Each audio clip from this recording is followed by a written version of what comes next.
Hello everyone, welcome to Vedalaya academy. आज हम unit 3 public international law and IHL का topic number 7 settlement of international dispute के बारे में बात करेंगे।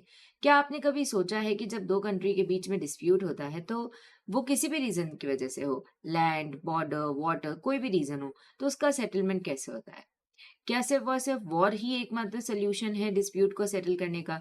नहीं, तो ऐसा नहीं है। आज इस टॉपिक में हम काफी सारे डिफरेंट मेथड्स देखेंगे जिसके थ्रू इंटरनेशनल लेवल पर जो डिस्प्यूट्स होते हैं उन्हें सॉल्व किया जाता है, सेटल किया जाता है। वन बाय वन हर एक form of settlement of dispute को समझते हैं और इस टॉपिक को स्टार्ट करते हैं। But before starting, don't forget to join our Telegram channel and Discord server to get all the study material in different regional languages. You can also WhatsApp us for other inquiries. चलिए start करते हैं हमारे आज के topic को।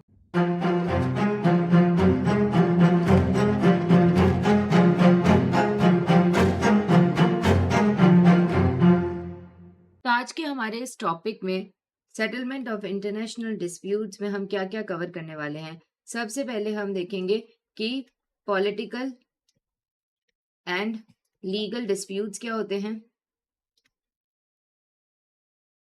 दूसरा हम cover करेंगे उनका एमिकेबल या फिर पीसफुल सेटलमेंट के फॉर्म्स। तीसरा, जो भी हिस्टोरिकल और लैंडमार्क केसेस हैं उन्हें। फिर हम समझेंगे कि कोर्सिव मेथड्स क्या है डिस्प्यूट को सेटल करने के लिए।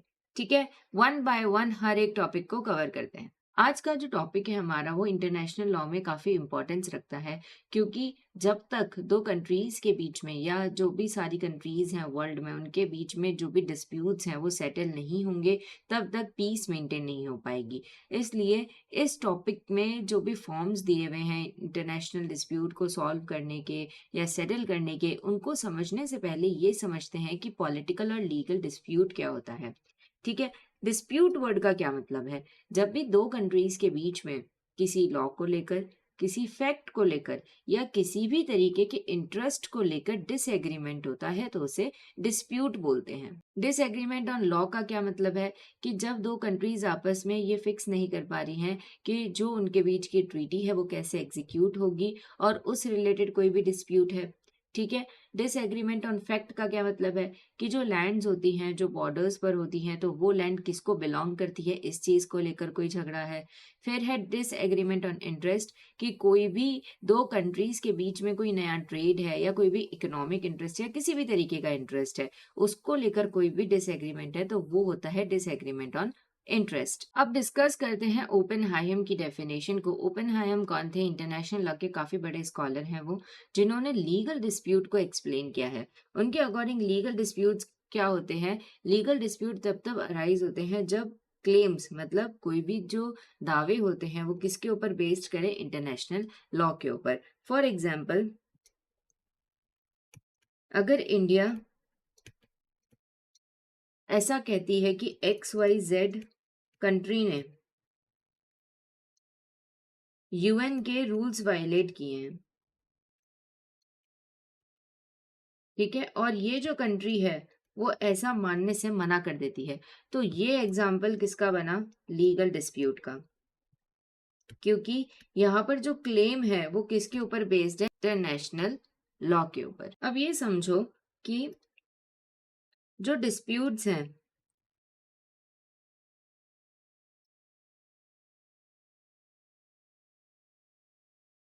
उन्हें टू पार्ट्स में डिवाइड किया गया है। एक है लीगल डिस्प्यूट्स और एक है पॉलिटिकल डिस्प्यूट।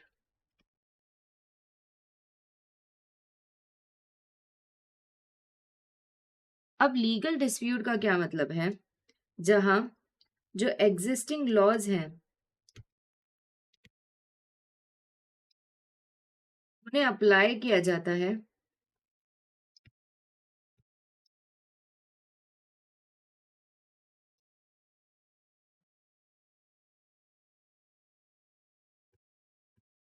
कोई भी प्रॉब्लम या डिस्प्यूट को सॉल्व करने के लिए। अब इसमें या तो एग्जिस्टिंग लॉज हो सकते हैं या तो फिर ट्रीटीज हो सकती हैं। ठीक है, नेक्स्ट समझते हैं पॉलिटिकल डिस्प्यूट। पॉलिटिकल डिस्प्यूट जो है वो किससे कनेक्टेड है? पॉलिसीज, पावर, इंटरेस्ट, बैलेंस, ठीक है। और इनको सॉल्व करने के लिए, इन्हें सेटल करने के लिए कभी कभार न्यू रूल्स या फिर नए जो डिप्लोमेसीज हैं वो क्रिएट करनी पड़ती है। सिर्फ और सिर्फ एग्जिस्टिंग लॉ ही नहीं अपनाया जाता, नई चीजें भी, नए समझौते भी लागू किए जाते हैं। अब एक इम्पॉर्टेंट केस लॉ देखते हैं जिसका नाम है निकारागुआ वर्सेस होंडुरस। ये केस किसके रिलेटेड है? Territorial versus maritime dispute.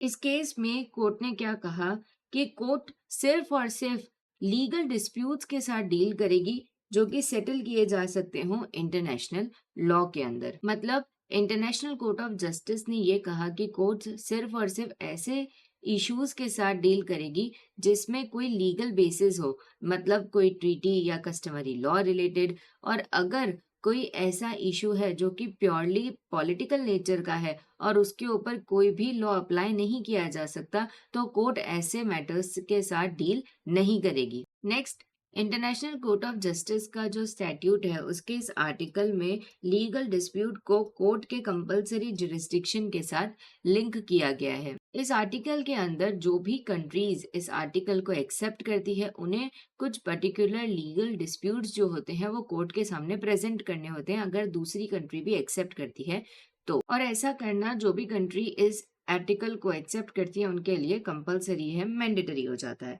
ठीक है। अब जो लीगल डिस्प्यूट्स हैं उनमें कुछ चीजें हैं जो कवर होती हैं। सबसे पहला क्या है? इंटरप्रिटेशन। उसके बाद है लीगल क्वेश्चन या लीगल इश्यूज। फिर एग्जिस्टेंस ऑफ फैक्ट। और लास्ट है ब्रीच के लिए रेपरेशन। अब ये समझा कि डिस्प्यूट क्या है, पॉलिटिकल और लीगल डिस्प्यूट क्या है, कोर्ट कौन से केसेस को हैंडल करती है, कौन से केसेस को नहीं हैंडल करती है। अब ये देखते हैं कि जो डिस्प्यूट्स के सेटलमेंट होंगे वो कैसे होते हैं। तो सेटलमेंट ऑफ लीगल डिस्प्यूट्स दो तरीके से हो सकते हैं, पैसिफिक मीन्स या फिर एमिकेबल मीन्स, और दूसरा है कर्सिव मीन्स। अब पैसिफिक मीन्स में काफी सारी चीजें आती हैं जैसे कि नेगोशिएशन, मीडिएशन, आर्बिट्रेशन और जुडिशियल सेटलमेंट। और कर्सिव मीन्स जो है वो ज्यादातर सेंशन, यूज ऑफ फोर्स और कंपलसरी मेजर्स के ऊपर डिपेंड करते हैं। वन बाय वन डिटेल में इन दोनों ही मीन्स के अंदर जो भी चीजें दी हुई हैं, जो भी फॉर्म्स दिए हुए हैं वो डिस्कस करते हैं। डिटेल डिस्कशन स्टार्ट करते हैं एमिकेबल मीन्स मतलब पैसिफिक मीन्स से। ये वो मेथड्स हैं in which force can't be used.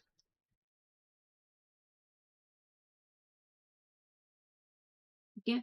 मतलब सिर्फ बातचीत करके या फिर कॉम्प्रोमाइज करके ही डिस्प्यूट का सेटलमेंट किया जा सकता है, किसके अंदर? एमिकेबल या पैसिफिक मीन्स के अंदर। हमने जब यूएन के बारे में रीड किया था तो हमने एक बात समझी थी कि यूएन का मेन ऑब्जेक्टिव क्या है? पीस और सिक्योरिटी को मेंटेन करना। इसलिए यूएन के चार्टर में कुछ इंपॉर्टेंट आर्टिकल्स दिए गए हैं, जैसे कि आर्टिकल 2 क्लॉज 3, कि इस आर्टिकल में दिया हुआ है ऑब्लिगेशन है to settle international disputes by peaceful means. इसका क्या मतलब है? जो भी मेंबर स्टेट है यूएन का, वो ये आर्टिकल के अंदर एक ऑब्लिगेशन आती है उसके ऊपर, लीगल ऑब्लिगेशन, कि वो अपने इंटरनेशनल डिस्प्यूट्स को सिर्फ और सिर्फ पीसफुल मीन्स के थ्रू ही सेटल कर सकता है। उन्हें फोर्स अप्लाई करने की परमिशन नहीं है, जिससे कि एक सिक्योरिटी और पीस का माहौल बना रहे। जो दूसरा आर्टिकल है आर्टिकल 33 क्लॉज 1, उसमें कुछ स्पेसिफिक मेथड लिस्ट किए गए हैं पीसफुल सेटलमेंट के लिए, जैसे कि negotiation, inquiry, mediation, conciliation, arbitration, judicial settlement और कोई और तरीके जो कंट्रीज जो है वो अपनाती हैं पीसफुल सेटलमेंट के लिए। ठीक है। अब एक चीज समझते हैं, सेटलमेंट ऑफ इंटरनेशनल डिस्प्यूट्स, जिसमें हमने दो मीन्स देखे। पहला कौन सा था? एमिकेबल या फिर पैसिफिक, और दूसरा था कर्सिव। ठीक है, अब एमिकेबल के अंदर एक होता है नॉन जुडिशियल और दूसरा होता है जुडिशियल। जुडिशियल के अंदर आएंगे फर्स्ट आर्बिट्रेशन और दूसरा है international court of justice. Fine. अब नॉन जुडिशियल में क्या क्या आता है? नेगोशिएशन, मीडिएशन, गुड ऑफिस,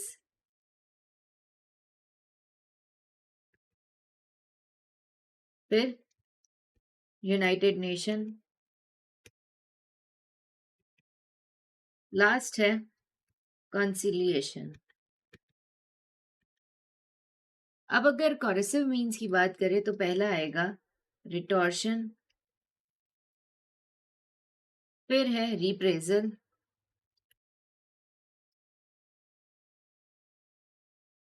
फिर है एम्बार्गो, फोर्थ है पैसिफिक ब्लॉकेड, और लास्ट में दिया हुआ है इंटरवेंशन। ठीक है, अभी हम सबसे पहले डिस्कस करते हैं नॉन जुडिशियल मीन्स को। जो हमने अभी कैटेगरीज का पूरा चार्ट देखा, उसमें जो एक्स्ट्रा जुडिशियल मेथड्स होते हैं वो नॉन बाइंडिंग नेचर के होंगे और वो म्यूचुअल कंसेंट, म्यूचुअल एग्रीमेंट के ऊपर बेस्ड होते हैं। वहीं पर जो जुडिशियल मेथड्स होते हैं वो किसके ऊपर बेस्ड होते हैं? वो एक इम्पार्शियल ट्रिब्यूनल देती है, इसलिए उसका नेचर क्या होता है? बाइंडिंग नेचर के होते हैं वो। अभी तक हमने जो भी एक्स्ट्रा जुडिशियल मेथड्स के 5 नाम देखे थे उन्हें वन बाय वन डिटेल में समझते हैं। सबसे पहला है नेगोशिएशन। नेगोशिएशन जो है वो सबसे सिंपलेस्ट फॉर्म है, क्योंकि इसमें कोई भी थर्ड पार्टी का इन्वॉल्वमेंट नहीं होता, और जो दो कंट्री आपस में फाइट कर रही हैं, जिनके बीच में डिस्प्यूट है, वो दोनों आपस में बात करती हैं, डायरेक्ट बात करती हैं। ठीक है, इसका एडवांटेज क्या है? ये फ्लेक्सिबल है। क्यों? क्योंकि दो कंट्री जो है जिनके बीच में डिस्प्यूट है वही बात करें तो वो अपने हिसाब से रूल्स, रेगुलेशंस या प्रोसीजर जो भी है सेट कर सकती हैं। दूसरा कॉन्फिडेंशियल नेचर का होता है, और तीसरा है सोवेरेनिटी प्रिजर्व होती है। इसमें क्योंकि कोई थर्ड पार्टी इन्वॉल्व नहीं है, तो जो दोनों कंट्री हैं वो आपस में डिसीजन लेंगी अपनी अपनी कंट्रीज के हिसाब से, तो वो सोवेरेनिटी को प्रिजर्व करेगा। अब इसके वीकनेसेस क्या होंगे? सबसे पहले तो डिले हो सकता है, कि जो दो कंट्रीज हैं जिनके बीच में डिस्प्यूट है वो डायरेक्ट बात करने के लिए ना माने। ठीक है, नॉन बाइंडिंग नेचर का होता है। और फिर क्या दिया हुआ है? और पावर इम्बैलेंस। अगर एक कंट्री स्ट्रांग है और दूसरी कंट्री वीक है, तो हो सकता है कि जो नेगोशिएशन है वो प्रॉपर ना रहे। अब इसके लीगल रिक्वायरमेंट क्या होती है? कि एक तो ये मीनिंगफुली होना चाहिए, मतलब कि दोनों कंट्रीज जो है उनका ऑब्जेक्टिव होना चाहिए कि उन्हें ये जो भी प्रॉब्लम है उसे सॉल्व करनी है। दूसरा, गुड फेथ में होना चाहिए। अब कुछ लैंडमार्क केसेस समझते हैं नेगोशिएशन के। सबसे पहला है north sea continental self case. हमने ये सारे जो भी केसेस हैं, जो कॉमन केसेस हैं पब्लिक इंटरनेशनल लॉ के, और वो कहीं ना कहीं पहले कवर हो चुके हैं, तो हमने उन्हें वहाँ डिटेल में कवर किया है। आपको पब्लिक इंटरनेशनल लॉ और आईएचएल की जो प्लेलिस्ट है उसकी लिंक आई बटन में मिल जाएगी। आप उस प्लेलिस्ट की वीडियोस को सुन के सारी केसेस को अच्छे से डिटेल में कवर कर सकते हैं। अब आईसीजे ने इस केस में डिसीजन देते वक्त ये क्लियर किया कि कॉन्टिनेंटल शेल्फ की लिमिट को डीलिमिट करते समय जो कंट्रीज हैं, जो डिस्प्यूटेड कंट्रीज हैं, उनकी एक ड्यूटी बनती है कि उन्हें नेगोशिएशन करना है गुड फेथ में to delimit the continental shelf. Next landmark case है Gabcikovo Nagymaros project case. इस केस में हंगरी और स्लोवाकिया के बीच में जो एक रिवर थी उसमें कोई एक प्रोजेक्ट रिलेटेड डिस्प्यूट था। आईसीजे ने इसके ऊपर अपना डिसीजन देने के बाद भी ये कहा कि नए जो भी इन्वायरमेंटल लॉज आने वाले हैं उसको, और साथ ही साथ जो सोसाइटी या कंट्री की चेंजिंग सिचुएशन है उसको ध्यान में रखते हुए दोनों ही कंट्रीज को ये कहा कि वो वापस से बातचीत करें या वापस से उन्हें नेगोशिएशन करने के लिए मोटिवेट किया। ठीक है, ICJ urged both Hungary and Slovakia to negotiate the future implementation of the treaty in the light of new environmental norms. Next case है बोलीविया वर्सेस चिली। इस पर्टिकुलर केस में बोलीविया ने चिली के ऊपर ये क्लेम किया कि उनके ऊपर एक्सेस टू दी सी के रिलेटेड नेगोशिएट करने की एक बाइंडिंग ड्यूटी है। मतलब कि अगर चिली को एक्सेस करना है सी को तो उन्हें पहले बोलीविया के साथ नेगोशिएट करना पड़ेगा और ये उनकी बाइंडिंग ड्यूटी है। तो कोर्ट ने क्या कहा, आईसीजे ने कहा कि ऐसा कोई भी बाइंडिंग ड्यूटी नहीं है नेगोशिएट करने के लिए, लेकिन ये अफर्म किया कि अगर कोई भी डिस्प्यूट हो रहा है तो नेगोशिएशन जो है वो वाइटल है पीसफुल रेजोल्यूशन के लिए। नेक्स्ट गुड ऑफिसेस समझते हैं। सी नेगोशिएशन में अभी तक हमने क्या देखा, नेगोशिएशन में थर्ड पार्टी थी ही नहीं। अब गुड ऑफिस में थर्ड पार्टी होती तो है, बट उसका काम क्या होता है, सिर्फ दो कंट्रीज को मिलाना और साथ ही साथ एक डायलॉग का एनवायरनमेंट बनाना, मतलब एक ऐसा एनवायरनमेंट बनाना कि दोनों पार्टी आपस में बात कर सके। उसका हियरिंग में या बातों में कोई भी इन्वॉल्वमेंट नहीं होगा, ठीक है। थर्ड पार्टी जो है सिर्फ फैसिलिटेट करती है कॉन्टेक्ट, मतलब दोनों पार्टीज को बुलाएगी और डायलॉग का एक एनवायरनमेंट क्रिएट करेंगे, बट पार्टिसिपेट नहीं करेगी और ना ही कोई भी तरीके का सोल्यूशन ऑफर करेगी। एग्जाम्पल देखा जाए तो UN secretary general in Cyprus dispute, इस केस में यूएन सेक्रेटरी जनरल ने एक तो वेन्यू दिया था और किसके बीच में कांटेक्ट करवाया था, टर्की और साइप्रस के बीच में,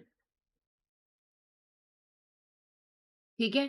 और साथ ही साथ यूएन का अर्ली इन्वॉल्वमेंट भी देखने मिला था जो कश्मीर डिस्प्यूट है उसके अंदर, जहां वो दोनों ही पार्टी को साथ मिलकर बैठ के बात करने के लिए तैयार कर रहा था।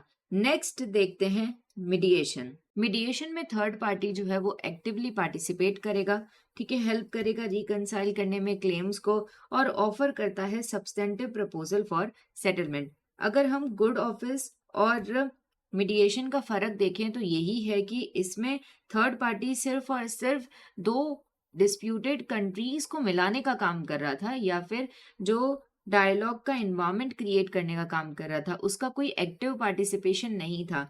बट मीडिएशन में ऐसा नहीं है, मीडिएशन में थर्ड पार्टी का प्रॉपर पार्टिसिपेशन होता है। अगर हम एग्जांपल देखें तो कैंप डेविड अकॉर्ड्स, इस मीडिएशन में मीडिएटर कौन था, प्रेसिडेंट जिमी कार्टर, ठीक है। और ये मीडिएशन किसके बीच में था, इजिप्ट और इजराइल के बीच में, जहां पर इनके बीच में एक पीस ट्रीटी साइन की गई थी। फाइन। नेक्स्ट है ताशकेंत एग्रीमेंट। ये किसके बीच में हुआ था, इंडिया और पाकिस्तान के बीच में फॉलोइंग द 1965 वॉर। और इसमें मीडिएटर कौन था, एलेक्सी कोजिजिन, ठीक है। यूएसएसआर ने मीडिएशन करवाया था और इस मीडिएशन के बाद वॉर जो था 1965 का वो भी खत्म हुआ था और साथ ही साथ बॉर्डर्स पे प्री वॉर कंडीशन में वापस आने में भी हेल्प हुई थी। फिर है ईरान हॉस्टेज क्राइसिस। इसमें मीडिएशन किसने करवाया था, अल्जेरिया ने, और किसके बीच में, ईरान एंड अमेरिका के बीच में। इसमें ईरान ने अल्जेरिया अकॉर्ड्स पर सिग्नेचर करके जो अमेरिकन हॉस्टेजेस थे उन्हें रिहा किया था। अब नेक्स्ट है इंक्वायरी। इंक्वायरी में एक कमीशन बनता है और वो कमीशन सिर्फ और सिर्फ क्या काम करता है, जो डिस्प्यूट के फैक्ट हैं उन्हें क्लैरिफाई करने का काम करता है। कोई भी तरीके का सल्यूशन प्रपोज्ड वो नहीं करेगा। इसका सिर्फ एक ही पर्पस है कि किसी भी फैक्चुअल एरर की वजह से कोई भी झगड़ा एक्सकलेट ना हो जाए और साथ ही साथ जो मिसअंडरस्टैंडिंग हुई है दो कंट्रीज के बीच में वो भी क्लियर आउट हो जाए। इंक्वायरी का सबसे बेस्ट एग्जांपल है डोगर बैंक इंसिडेंट केस, जिसमें रशिया और यूके के बीच में वॉर जैसी कंडीशन क्रिएट हो गई थी बिकॉज रशिया के एक नेवल फ्लीट ने गलती से ब्रिटिशर्स की फिशर बोट को जापानीज टॉर्पीडो बोट समझकर उस पर फायरिंग कर दी थी।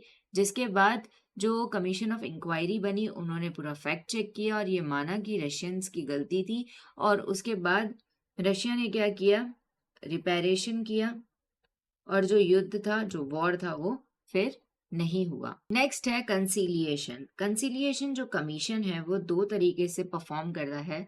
सबसे पहले तो वो इंक्वायरी करेगा, मतलब फैक्ट फाइंडिंग करता है, और उसके बाद जो भी फैक्ट्स आए हैं उसके बेसिस पे वो प्रिपेयर करते हैं फॉर्मल सोल्यूशंस।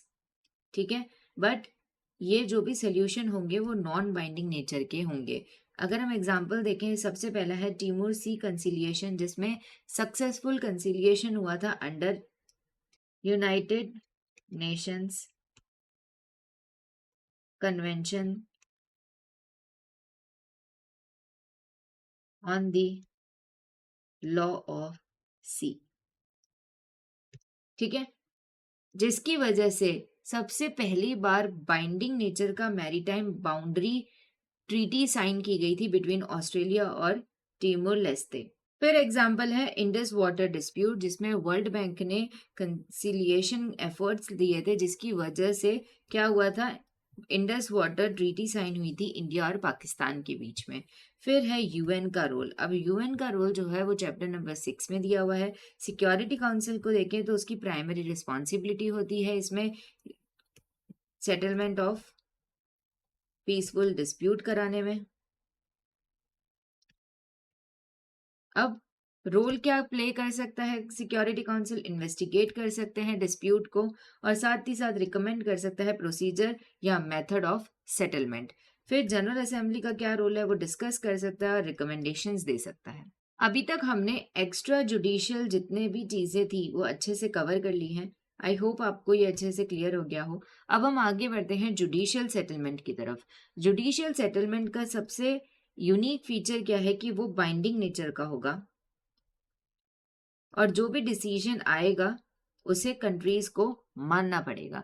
ठीक है, इसमें सबसे पहला क्या है? आर्बिट्रेशन। आर्बिट्रेशन एक ऐसा मेथड है जिसमें जो डिस्प्यूटेड कंट्री होती हैं वो मिलकर एक ट्रिब्यूनल चुनती हैं, एक ट्रिब्यूनल बनाती हैं, और उस ट्रिब्यूनल में फिर उस डिस्प्यूट रिलेटेड इंटरनेशनल लॉ के अकॉर्डिंग डिसीजन दिया जाता है, जो कि बाइंडिंग नेचर का होता है। अब अगर आर्बिट्रेशन की डेफिनेशन को समझें तो इंटरनेशनल लॉ कमीशन के अकॉर्डिंग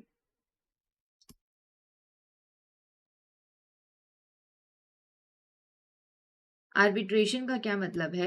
आर्बिट्रेशन एक ऐसा मेथड है जो क्या करता है, सेटलमेंट करवाता है, और उसका जो डिसीजन आता है वो बाइंडिंग नेचर का होता है, जिसे जो कंट्रीज थी उन्होंने वॉलेंटरी एक्सेप्ट किया है, मतलब पहले ही आर्बिट्रेशन एग्रीमेंट पर साइन किया है।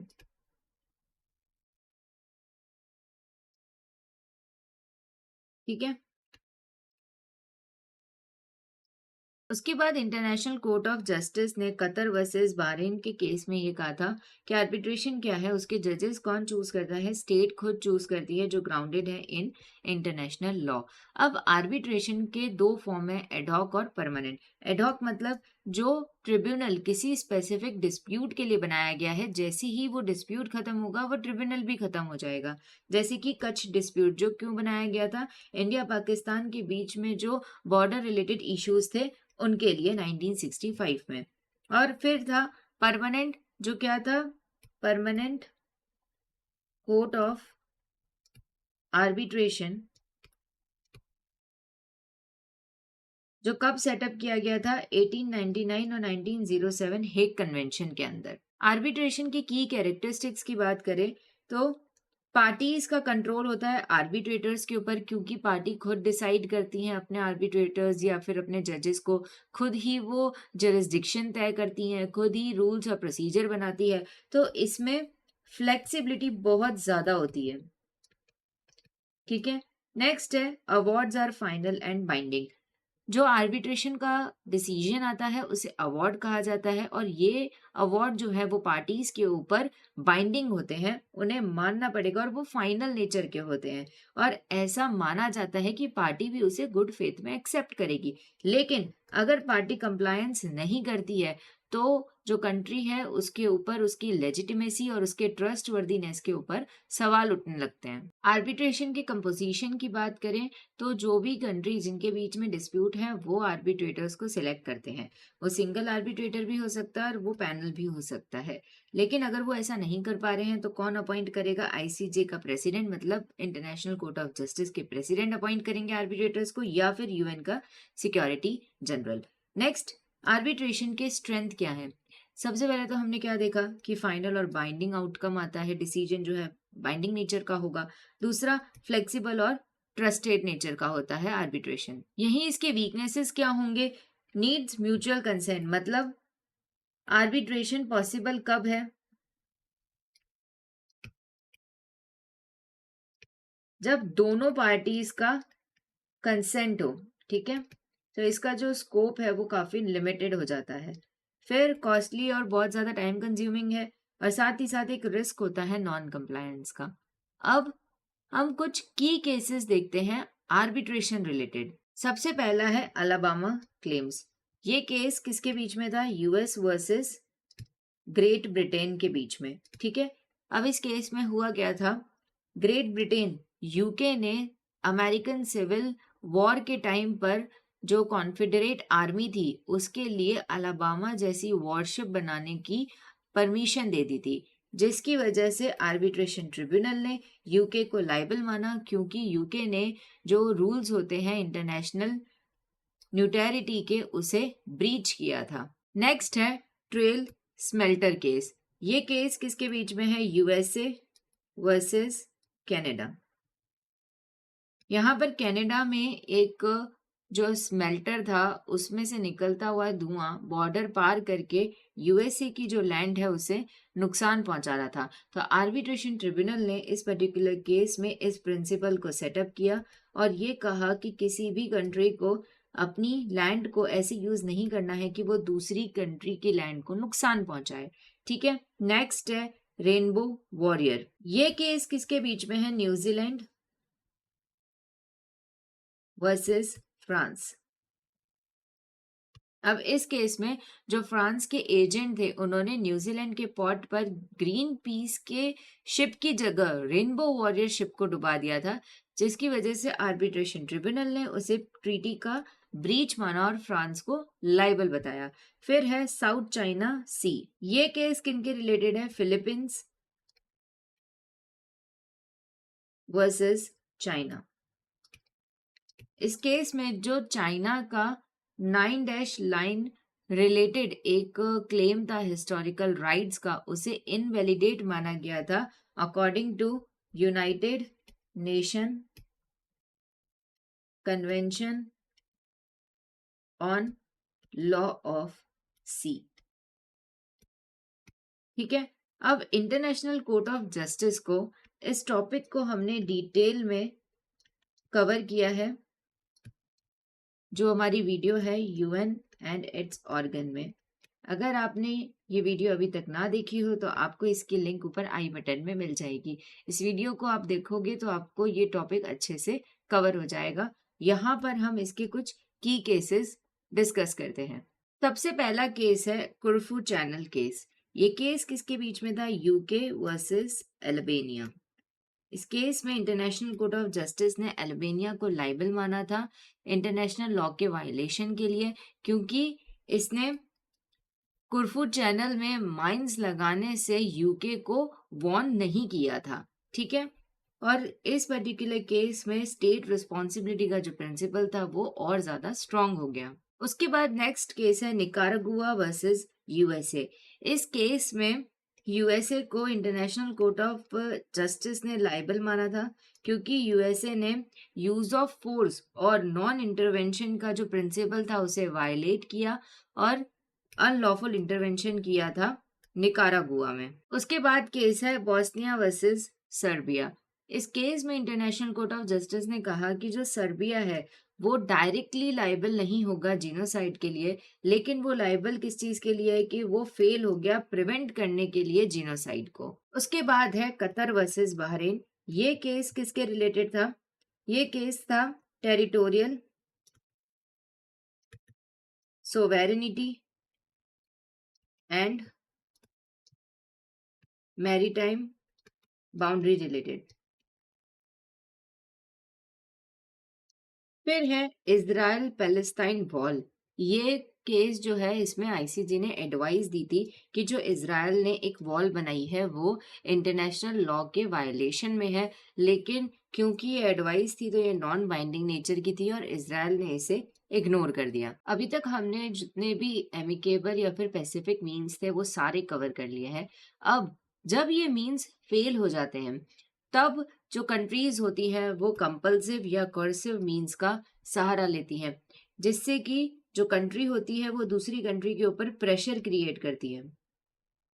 ठीक है, इसकी डेफिनेशन क्या है? ऐसे मेजर्स जो एक कंट्री दूसरी कंट्री के ऊपर डाल रही है, किस बेसिस पे? इकोनॉमिक, पॉलिटिक या फिर मिलिट्री प्रेशर हो सकता है वो, जिससे कि वो अपने ग्रीवियंसेस को सुलझा सके और दूसरी कंट्री को मजबूर कर सके कि उसे वो करना पड़ेगा।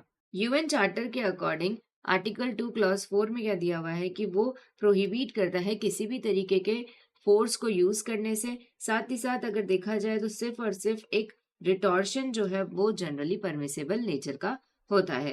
पोस्ट यूएन की बात की जाए तो जितने भी कंपल्सिव या कोर्सिव मेजर्स हैं वो रिस्ट्रिक्टेड हैं अंडर जस्ट कॉगन्स। सबसे पहले समझते हैं रिटॉर्शन। रिटॉर्शन का क्या मतलब है? लॉफुल तरीके से किसी कंट्री से बदला लेना, और वो भी किस चीज के लिए?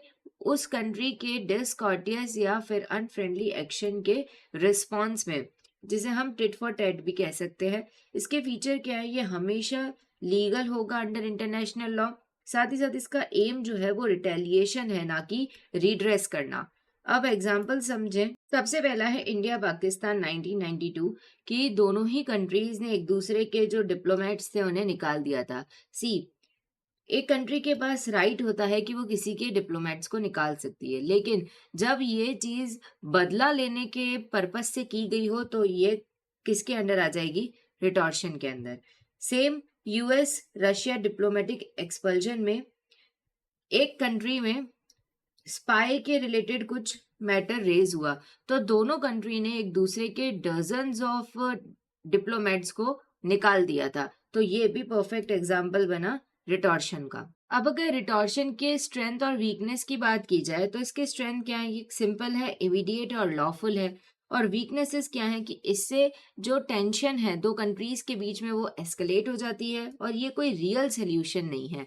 अब बात करते हैं रिप्रेजल की। रिप्रेजल क्या होता है? रिप्रेजल अपने आप में ही एक ऐसा काम है जो कि इलीगल है, लेकिन वो इसलिए किया जाता है जिससे कि जो दूसरी कंट्री है वो अपना रॉन्गफुल एक्ट करना बंद करे या फिर रेपरेशन दे। ठीक है, फीचर्स क्या है इसके? ये प्रोपोर्शनल होना चाहिए। ये जो प्रिंसिपल है वो सेट किया गया था नाउलीलिया आर्बिट्रेशन के अंदर। हिस्टोरिकली इसे यूज किया जाता था, लेकिन अब ये बैंड है अंडर यूएन एंड जस्ट कॉगन्स। फिर जो फोर्सफुल रिप्रेजल है वो आउटलॉ हो गया है यूएन फ्रेंडली रिलेशंस डिक्लेरेशन 1970 के अंदर। साथ ही ह्यूमन राइट्स लॉ ने भी रिप्रेजल को बैन किया है। अगर हम इसके स्ट्रेंथ की बात करें तो ये कंप्लायंस करवाने के लिए प्रेशराइज करता था, और वीकनेस की बात करें तो ऑफन इलीगल नेचर का होता था, और इसकी वजह से जो रिस्क है दो कंट्री के बीच में वॉर या ऐसी सीवियर कंडीशंस होने का वो एस्केलेट हो जाती थी। फिर केस लॉस की बात करें तो सबसे पहला है नाउलीलिया आर्बिट्रेशन, जो किसके बीच में है? Portugal versus Germany. ये क्लासिक केस है रिप्रेजल का। इस केस में जर्मनी ने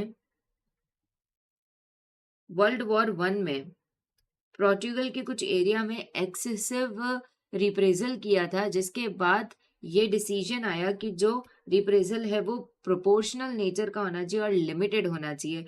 ये लैंडमार्क केस है इसके लिए।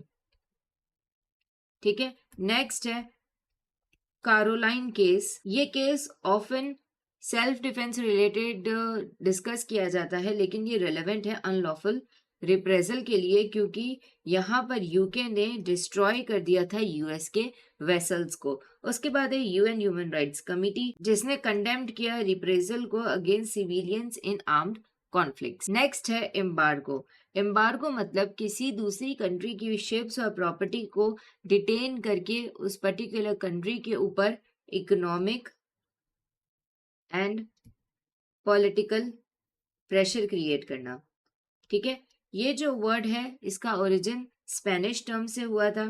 इसकी स्ट्रेंथ क्या है? कि ये बिना वॉर के इकोनॉमिक प्रेशर क्रिएट करता है कंट्रीज पे। और वीकनेस क्या है? कि इसमें जो सिविलियंस होते हैं वो हार्म होते हैं, और जो न्यूट्रलिटी का कंसर्न होता है वो रेज होता है। अब दो टाइप से एम्बार्गो हो सकता है। सबसे पहले सिविल और पैसिफिक, और दूसरा है हॉस्टाइल। सिविल और पैसिफिक मतलब आप खुद के वेसल्स को टारगेट कर रहे हो, मतलब कोई एक कंट्री अपने कंट्री के वेसल्स को बाहर जाने से रोकती है।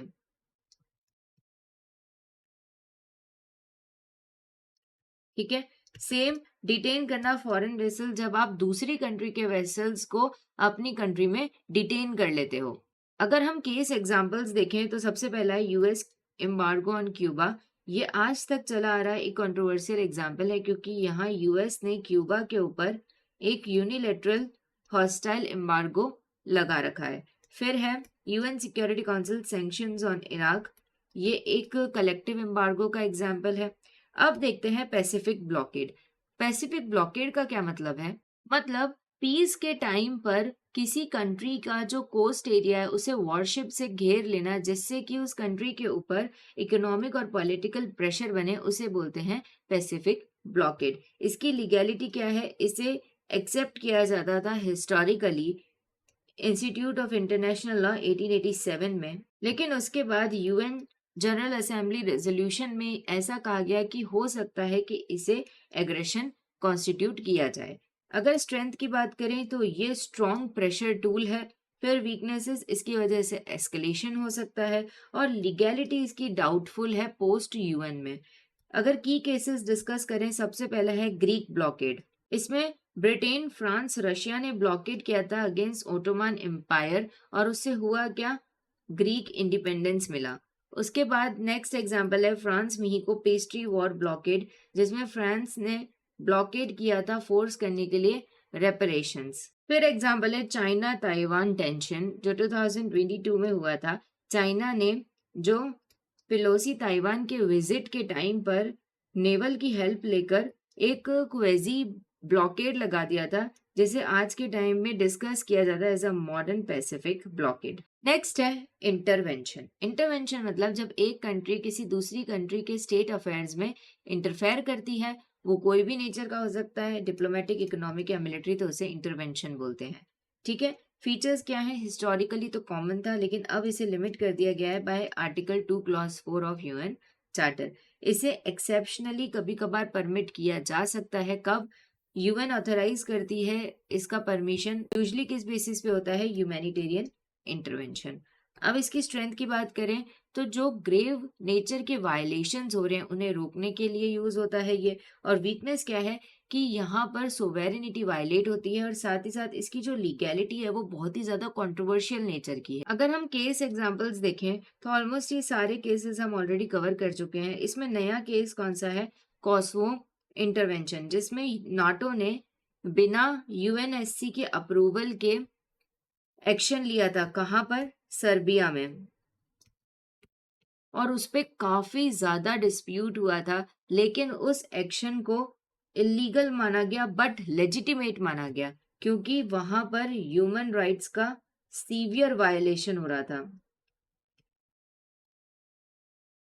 ठीक है, उसके बाद केस है इंडियाज इंटरवेंशन इन बांग्लादेश।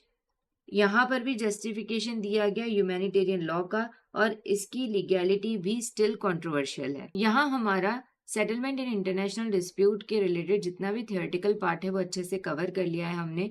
हमने जितने भी मीन्स हैं, जितने भी मोड्स हैं, और उसके रिलेटेड जितने भी इंपॉर्टेंट केसेस हैं वो सारे कवर कर लिए हैं। आई होप आपको अब ये टॉपिक अच्छे से क्लियर हो गया हो। स्टिल अगर आपको कोई भी डाउट है तो वो आप मुझसे कमेंट सेक्शन में पूछ सकते हैं। अभी हम कुछ एमसीक्यूज सॉल्व करते हैं, जिससे हमारा ये टॉपिक और अच्छे से कंप्लीट हो जाए। फर्स्ट एमसीक्यू है, in the north sea continental shelf case the ICJ emphasized that. इस केस में आईसीजे ने क्या एम्फसाइज किया था? पहला, negotiation must always lead to agreement. दूसरा, obligation to negotiate must be in good faith with genuine efforts. Mediation must precede adjudication, और state are not oblige to negotiate if sovereignty is affected. हमने इस case में क्या देखा था कि ICJ ने क्या कहा था कि जो ऑब्लिगेशन है एक कि नेगोशिएट जो करना है वो गुड फेथ में होना चाहिए, विद जेन्युइन एफर्ट होना चाहिए। करेक्ट आंसर क्या है? Option number B. फिर doctrine of forum prorogatum means, जो ये डॉक्टराइन है फोरम प्रोरोगेटम, उसका मतलब क्या है? Jurisdiction cannot be conferred upon an existing tribunal not otherwise competent by the litigants during the proceeding. या फिर option number B, jurisdiction can be conferred upon the existing tribunal not otherwise competent by the litigants during the proceedings. फिर jurisdiction can be conferred upon an existing tribunal not otherwise competent by the litigant after the proceedings, या none of the above. तो जो ये doctrine है forum prorogatum means, इसका मतलब क्या है कि जो जुरिस्डिक्शन है वो कन्फर्ड किया जा सकता है एग्जिस्टिंग ट्रिब्यूनल पे जो कि कंपेटेंट नहीं होती by the litigant during the proceeding. Correct answer है option number B. MCQ number 3 में क्या दिया हुआ है? The international court of justice is indeed a sine qua non for the establishment of rule of law in inter state relation. ये statement किसने दिया था? Justice Shigeru Oda, justice Nagendra Singh, justice Dalveer Bhandari या जस्टिस आर.एस. पाठक। तो ये स्टेटमेंट किसने दिया था? जस्टिस नागेंद्र सिंह ने। ठीक है। MCQ number 4, which of the following article of the Statute of International Court of Justice make it clear that the decision of the court will have no binding force except between the parties and in relation of that particular case only? किस article में ये दिया हुआ है कि जो decision होगा court का उसका कोई बाइंडिंग फोर्स नहीं होगा एक्सेप्ट पार्टी पे, मतलब कि पार्टी के ऊपर ही सिर्फ बाइंडिंग फोर्स होगा और वो उस पर्टिकुलर केस पे ही अप्लाई होगा। ये किस आर्टिकल में दिया हुआ है? आर्टिकल 60, 59, 68 या 38 क्लॉज 1। इसका करेक्ट आंसर है आर्टिकल 60। फिर which of the following chapters of the UN charter deals with Pacific settlement of dispute? किस चैप्टर में पैसिफिक सेटलमेंट ऑफ डिस्प्यूट के बारे में दिया हुआ है यूएन के चार्टर में? चैप्टर नंबर 6, चैप्टर नंबर 7, 3 और 2। तो करेक्ट आंसर है चैप्टर नंबर 6। आई होप अब आपको जो टॉपिक नंबर 7 है यूनिट 3 का सेटलमेंट ऑफ इंटरनेशनल डिस्प्यूट अब अच्छे से कंप्लीट हो गया हो। और अगर आपको ये वीडियो पसंद आई हो तो don't forget to drop a like, comment and subscribe to Vidyalaya academy. Also hit the bell icon to never miss an update. मिलते हैं अगले वीडियो में अगले टॉपिक के साथ। Till then take care and study well.